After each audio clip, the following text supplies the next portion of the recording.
Good afternoon. Welcome to the Small Business Briefing. I'm Sarah Miller, Vice President of Marketing and Strategic Communications. I appreciate you all tuning in today. It's Monday, and on Mondays, we like to welcome a new member. And today we're welcoming Translators Consulting Group in Kalamazoo. So welcome to them and all our other new members who have joined recently. Today I am welcoming back a very familiar face to the show. Kelly Saunders is my co-host today. Kelly, welcome back. Thanks for having me back again. I guess I should have said last week, I'll see you next week, but we like to keep things fun and interesting here. So, Vice President of Policy and Engagement at SBAM, always happy to be representing you over in the Capitol, but great to join you today. And Sarah, I'm going to take a point of privilege here. And I am going to tell everybody that you had a birthday on Saturday. And so happy belated birthday to you. If you are listening today, feel free to wish Sarah a happy belated birthday. Thank you, Kelly. It is a privilege to celebrate a birthday. I realize that. And it's super fun when your birthday falls on a Saturday. So it's nice to have a whole weekend. So thank you. And thanks for the birthday wishes. All right, let's dive in. Let's talk about a topic that you brought up last week, which was ballot access for the third-party candidate, Robert Kennedy Jr. There's some breaking news on that front. What's happened? Yes, I'm going to ask everybody to buckle up with us today because I have a lineup of some pretty political things, and some people love that and some people don't, but we will pepper in the different policy issues of the day too. But yes, last week I brought up this idea of, how does Robert F. Kennedy Jr. secure ballot access? We know that former President Trump and current President Biden have secured their respective places on the ballot for the Republican and the Democratic parties. But where would Robert F. Kennedy Jr. land? And pretty much right after the briefing ended on Thursday, when you and Brian were done, their campaign did announce that they had achieved ballot access in Michigan. And so Robert F. Kennedy Jr. will be running under the National Law Party, which is a minor party here in Michigan. They had a convention, not sure where or how that is conducted, but the Secretary of State's office did verify that he has secured that ballot access. Michigan is only the second state in the country where he has achieved that ballot access. Utah was the first one. And so very interesting that we brought this up last week. How would he make it on the ballot? We talked about signature thresholds and all of that.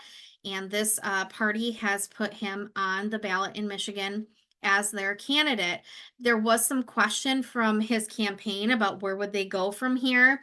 And that signature collection has been underway in many of the battleground states that they feel like they will soon be on the ballot for as well. Arizona, Georgia, Nevada, and North Carolina, respectively, are the ones that they are going after pretty hardcore.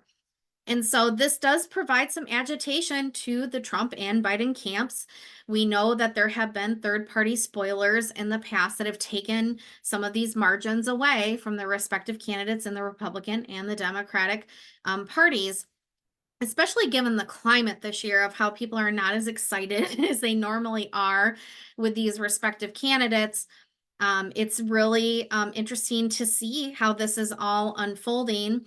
The Democratic Party specifically has said that they will launch legal challenges against Robert F. Kennedy Jr. in trying to get access to the ballot. And so just wanted to follow back on this story.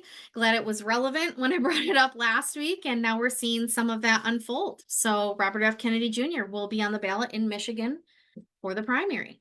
And it's interesting you mentioned Trump and Biden because the Biden campaign did release an ad featuring notable members of the Kennedy family endorsing Biden. So certainly has that camp rattled a little bit about his That was presence a here. little cringeworthy if you think about it, although I will give credit to the Biden campaign that they went after the Kennedy family to gain, this event in Philadelphia where it was like 15 of the Kennedys got up. There was an ad, and then there was an event with all of them there. And obviously the Kennedys carry their own baggage over the years respectively, but also still a very influential family. And so it's kind of, I can only imagine I'm sure there's rifts already within that family, but to see, 15 members of your family standing on stage with the current president when you're running for president,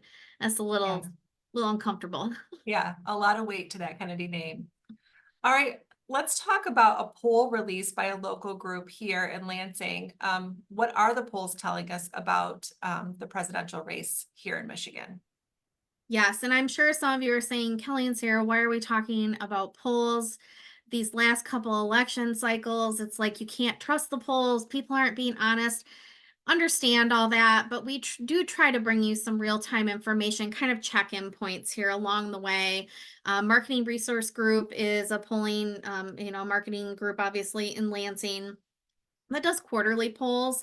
And in comparing and contrasting other polls that we're seeing coming out, these are pretty much in line. So we thought we'd share some interesting information from their press release, a couple of press releases that they sent out last week. So right now in this current poll that they conducted, Trump does lead Biden by 6 percentage points. That's also been shared in other national polls. There's obviously variations among them, but it does show that Michigan being a battleground state, that it's very interesting to watch this unfold.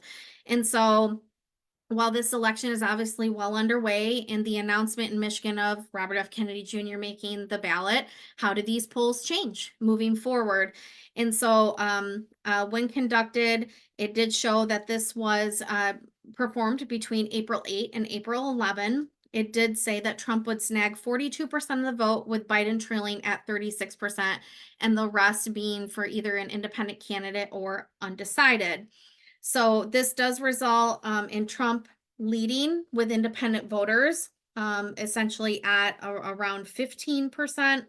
It did show in the poll that Biden is in potential trouble with traditional Democrat voters and is only capturing 57% of the African American vote, 45% of union vote, and 40% of the female vote. A total of 14% of voters say they are planning on voting for someone else. So geographically, in the Detroit media market, it's a toss-up, with Biden winning Detroit and Oakland counties, not surprising, and Trump ahead in Macomb, also not surprising, and the balance of Wayne County for Trump as well. So Trump is winning in mid-Michigan, northern Michigan, Tri-Cities, and the UP, but the two candidates are tied in West Michigan. Again, we've talked about how the voting is changing across Michigan. West Michigan has seen an influx of people moving there. And so what does that West Michigan market really look like? It used to be very solidly conservative. Now we're seeing kind of this move towards the middle, if not leaning a little blue. So very interesting there. But third party and independent candidates may really be the story, as we're talking about. They are providing a place for voters to go that are not happy with either candidate to cast their votes. So when you include potential third party candidates, the results show that Trump is at 37%, Biden at 34%, Kennedy at 13%, Stein at 2%, West at 1%, and the remaining being scattered throughout the rest of the candidates will make it on these other, party lines. So over a quarter of Michigan voters, 27% said that if the election were held today, they would either vote for an independent candidate, a third party candidate, or someone else, as they still remain undecided. So it's a good chunk of people right now. And when they were provided with the name of Robert F. Kennedy Jr., he is leading Joe Biden actually by 1% among independent voters, which is very interesting. I did like this one line in the press release that it said, "Double haters choose Kennedy." So a new class of voters, as they said in this election, do not prefer former President Trump or current President Biden, and about 15% of the electorate falls in that category. At this time, Kennedy was leading among these voters with 40% of the vote, followed by Trump with 11, Biden at 10, and then the rest among those other smaller party line candidates. So this continues to be very interesting, and we will see, as in the story before, how this all unfolds. But Jacob on my team and we like to pontificate on these things, and sometimes this drama is a little bit fun as we ramp up to it. So we'll keep you apprised of other things that come along with this.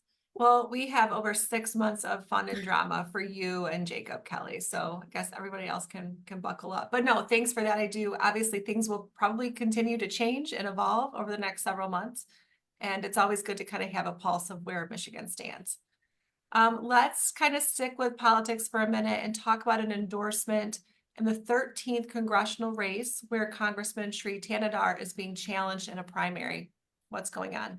Yes. So we've talked about other congressional races, specifically in the Midland Bay area where Congressman Kildee is not running again. We've also talked about obviously the Lansing region where Alyssa Slotkin is running for the Senate. And so that's a heated competition between former lawmaker Curtis Hertel and Tom Barrett. And then obviously the West Michigan seat that flipped last time that had been held by Republicans for decades and now is held by a Democrat, Hillary Scholten, who that will also be a very well looked at race when it comes to this upcoming election cycle. One we have not talked about is the 13th congressional race held currently by Shri Tanadar. If you remember, Shri Tanadar ran for governor against Governor Whitmer the first time that she ran, and then decided to run for Congress.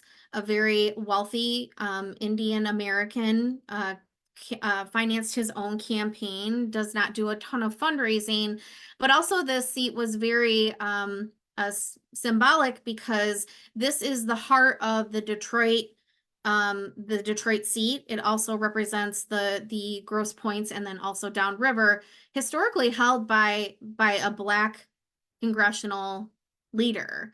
And so this seat being held by someone outside of that has been an anomaly. And so this past week on Thursday, again, probably right after the briefing concluded, the chair of the Congressional Black Caucus in Washington endorsed in the primary Adam Ollier instead of the current sitting congressional member.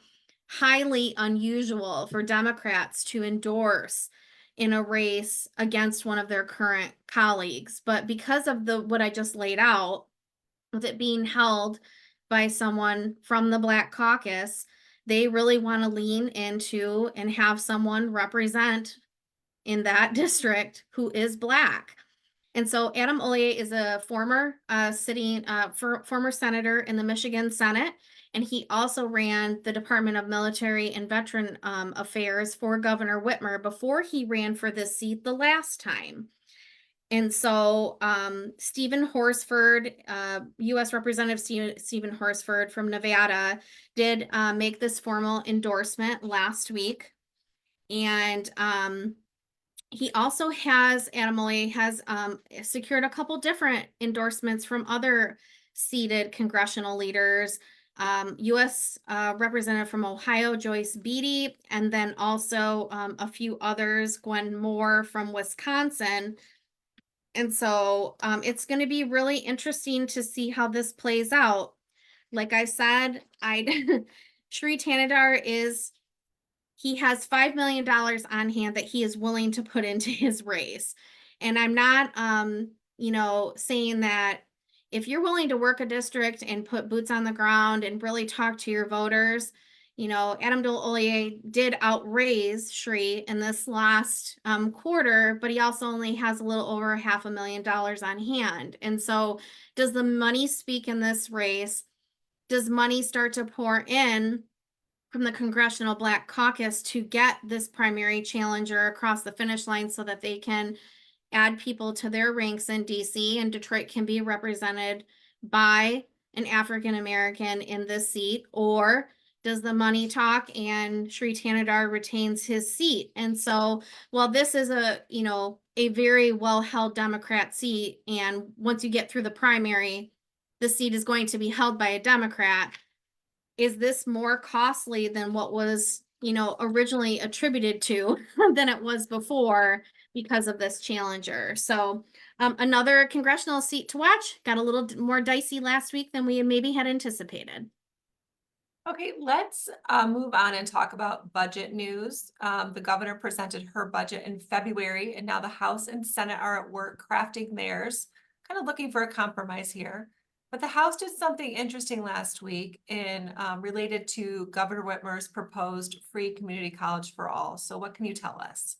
Yes, nice layout, Sarah. Obviously, back in February, the governor presented her budget, and we gave a very in-depth overview of what she was asking for. And free community college for all was a huge part of that plan. And obviously, we had talked about now the House and Senate go and devise their plans and what they want to see for Michigan. And so we're really starting to get in the midst of budget talks now. I believe Brian covered last week that the special elections went through. That's over. The House has been restored, fully to Speaker Tate and his majority having control over that chamber now. And so the budget work begins. And so you're going to see all these committees and subcommittees get together and really start passing budgets.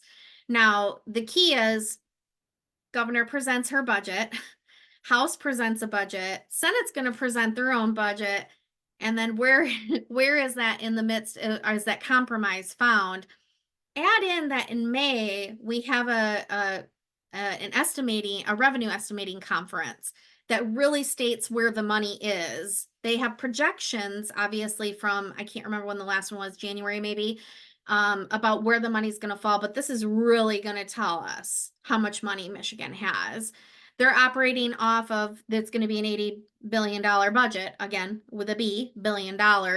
Last year, it was an $81 billion budget. And so even though that is backed off of, it's going to be really hard for legislators to be, that just sounds silly the way I say it, $80 billion, but it really is going to be hard to see where to allocate things. So laying all that out, let's get into what the House did. So the House crafted a higher education budget plan that would keep intact funding, enables private colleges to offer tuition free, guaranteed, and would not fund Governor Whitmer's proposal to provide free community college for all, in favor of a different approach that a backer said would help more students to maximize their aid. So the Dem led House Appropriations Subcommittee on Higher Education and Community College approved the spending bills on Thursday of last week. A lot happened on Thursday of last week. They included a 3.3% funding increase for public universities and community college operations, up from 2.5% boost proposed by the governor. So the Senate could unveil their version of this budget next week or this week, depending on how quickly they're moving. But four-year independent colleges did warn when they had the committee meeting that the Michigan tuition grant, which is worth up to $3,000 a year, they would be unable to launch a tuition-free guarantee for lower income students. And the governor does want to phase out the grants now that the state offers the Michigan Achievement Scholarship, which aims to streamline and consolidate the state's scholarship programs to allow for more equal and accessible post-secondary opportunities for all students, which was according to a budget briefing paper that the governor released. So the annual award does max out at $2,750 for in-state high school graduates enrolled in community college, and $4,000 for those at private colleges, and $5,500 for public university students.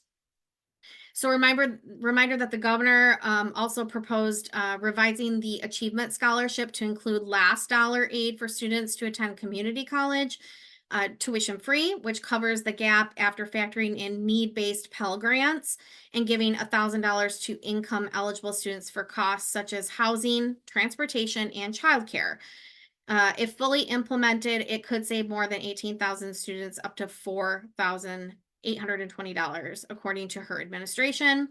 The House plan would not authorize those changes and instead opens the achievement scholarship back up for more students. And last year, lawmakers did struggle to adapt to essentially the FAFSA rollout, which has been a whole thing. It's been a real struggle to get people to apply for that. So they're trying to get things in place that'll make it easier for students to access funds. So the cutoff to qualify for the achievement scholarship and the student aid index is at 30,000, and that would be increased to 35,000 under the House plan. and they would get a higher scholarship under a revision to let non-tuition costs be covered when calculating the award. So it's just one of those times we're going to start to see a little bit of testiness from all around because everybody's ideas are good ideas, but really what will they come to? So the House budget would deposit under their plan 36 million into the fund, which pays for achievement scholarships, which is a 12% increase. And the governor did ask for a 10% increase or a $30 million bump. So basically the House went in on their own plan, rejected the community college for all on the governor, in an effort to essentially increase the fund and keep it open for more students under their narrative. So we're going to have to really dig in. We obviously have supported programs like this in the past. Our biggest thing is accountability in the system, being able to track and see how these dollars are being used and if people are being successful going through these programs. So as we review what we can support and what we can't support, we really want to be able to benchmark and see metrics on making sure people that are accessing these funds are using them in a responsible way and putting them on a path to a higher wage and more meaningful job and career path to make sure that they are being successful in their careers. So we will keep you updated, but the battle begins. All right, let's talk about a package of bills that's been introduced regarding childcare. They've been introduced by Senator Kristen McDonald-Rivet. She's also running for Congress, right, in the Saginaw Bay area. So what's an overview of this bill package? Well, we've obviously gone all in on childcare, accessibility, affordability, creative programs like the TriShare program that we've talked about in depth on this program. And we're also always looking for ways to try and amplify that work. And we understand that childcare is a very diversified and dynamic industry. We have many childcare providers there that are members here at SBAM. There was a little nervousness when the governor presented the pre-K for all back in her, again, her budget presentation, that would impede on private childcare providers and take away from their, their business model and their profits. I hate to say that when you talk about kids, but like they're doing a service to families that may not opt for pre-K for all. And so we know that families have to be equipped to be able to diversify this industry to choose what's best for their child and for their families. And so we definitely like, concepts that were created in this bill package, but it comes with a pretty hefty price in the form of $1.5 billion. So I'm going to just go through the different, aspects of this bill package. I will note to your point that Senator McDonald-Rivet is leading the charge. We share a very good relationship with her. We've been in talks with what this looks like and how it's going to be paid for. We thank her for inviting us to the table, and we'll continue to have those discussions. It's also being supported by Senator Sarah Anthony, who's obviously the Senate Appropriations Chair and does control the purse strings when it comes to the Senate. So definitely good to have that person on your team when you're talking about this. Senator Kevin Hertel, Representative Alibes Farhat, Representative John Fitzgerald, Representative Denise Mentzer, and Representative Jamie Churches are all on the bill package.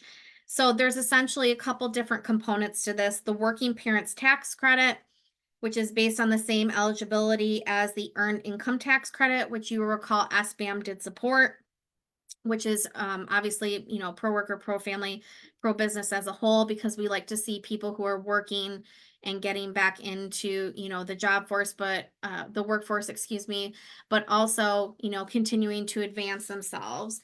And the credit would be refundable and paid monthly for an annual total of $5,500 per child per family.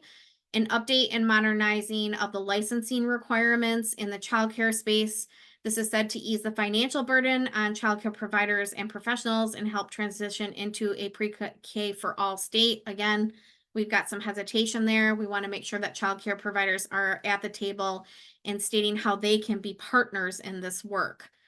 Streamlining and expanding access to childcare subsidies by reestablishing provider rates for the fiscal year 23 levels and expanding contact-based subsidies for providers caring for children with special needs. public investment in childcare for operational grants and startup capital for licensed providers. And then they just state that there's obviously a lack of childcare, which is the reason it's a barrier to work, obviously, for people to get back in the workforce. We've been saying that all along. The national rate is 20% of people are held back from the workforce. But if you compare that to Michigan study, the Michigan Women's Commission did some work, and then also DTMB did as well. It was exacerbated here in Michigan by 40% during the pandemic. And so we've got a big hole to crawl out of.